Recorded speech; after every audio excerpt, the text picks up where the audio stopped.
Hi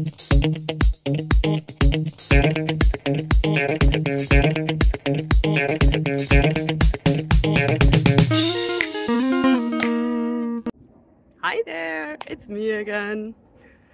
So you all probably recognize the plant that's behind me, right? So the question today is, what will happen if I touch it?